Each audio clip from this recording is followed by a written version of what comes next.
Hi, I'm Mark Thorburn and welcome back to Tuts Plus Introduction to Sony Vegas Pro. In this lesson, we'll look at the layout and how to get your footage into the software, plus some of the basic editing techniques. So this is the standard layout for Sony Vegas Pro. As you can see, you have a trim window here, you've got your playback window here, you've got your project media or various other things like effects and things, depending on which tab you click down here, will appear on this side. Down here, the default setting starts with one visual track and one audio track. So let's start putting some media into the program. There are two ways that you can do this. You can either, from the project media tab here, hit that and then decide which media it is that you want to via that, or another way of doing it is simply to open up a folder and drag it in. So these are the images that we're going to be using. This is the footage that we're going to be using. So we'll start with number one, just drag it in and drop it right there. And then we'll get rid of that for now. And you can see there it is and it appears there. Now, what you can do, I tend to work off two screens. So my layout is different, but let's work off the standard layout. But you can move these windows around, etc., and customize the layout. But let's get rid of the trimmer window because that's not something that I tend to use that often. That gives us room to increase the playback window and also the project, the Explorer, and also the effects and media generators windows. So there we go. We start with that, and that's how you import it. There it is. It plays back quite nicely. Not there's much movement in that film there. By the way, if you ever get the opportunity to visit Prague in the Czech Republic, I can highly recommend it. So that's how we import our media. You can either do it, as I say, by clicking there and importing it, or you can do it by simply dragging in from a folder window and putting it there. So let's import all of the media that we want to. And if we don't want to put it on the timeline, we don't want to drag it straight in there, then the easiest way to do it is via the import window here. So we find the right piece and then we'll put it in. And what you can do is simply select everything that's in there by dragging like that and open, and they will all then appear here in the project window.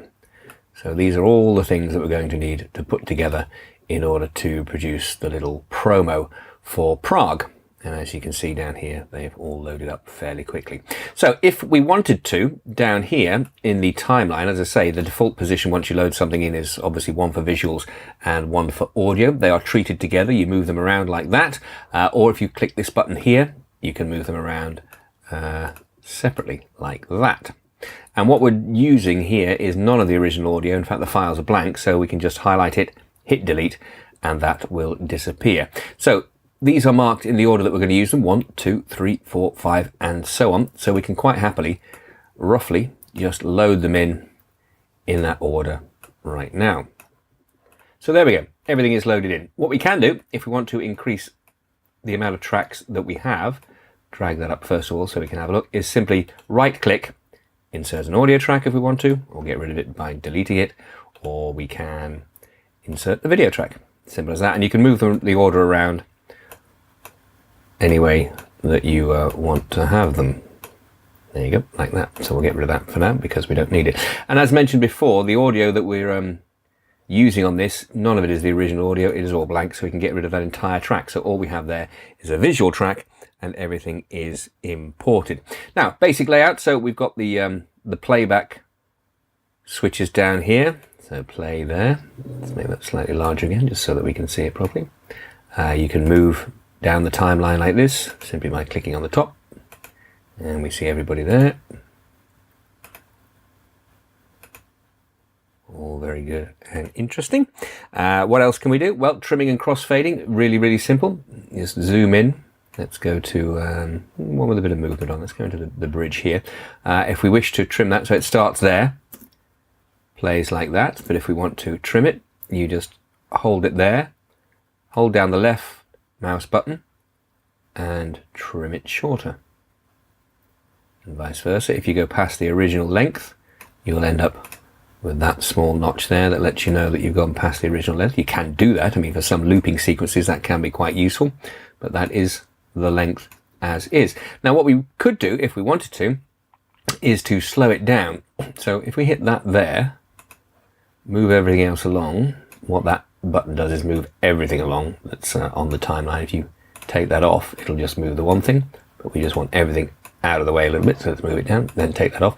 If you zoom back in here, and if you press the control button whilst, you see that little wiggle comes underneath there, while you drag it, you'll see the wiggly line there, and what that is doing is slowing it down. So now our people are walking in slow motion. Obviously, depending on how many frames per second you film this, you've got to be careful, because if you do too much of it, then you'll end up with a juddering effect.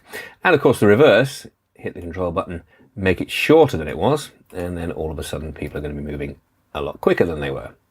So that's control, and then the left mouse button to extend it any way that you want. So you can do that there. When it comes to crossfading, we'll go back to this one here. So say we wanted to put this over the top of that, you literally just drag it along like that, and you'll get a crossfade, and it'll look like this. Quite a nice smooth crossfade. And obviously by just changing the distance between the two, that's the speed of the crossfade there. Or of course, you can just straightforward cut by putting them against each other, and it becomes a cut like that. And those really are the basics for importing media and moving it around within your timeline in Sony Vegas Pro. Couldn't be simpler. And there you have it, the basics to get you started in Sony Vegas Pro. In the next lesson, we'll look at getting the first pass together to create the flow and tone that we're looking for. I'm Mark Thorburn, thanks for watching.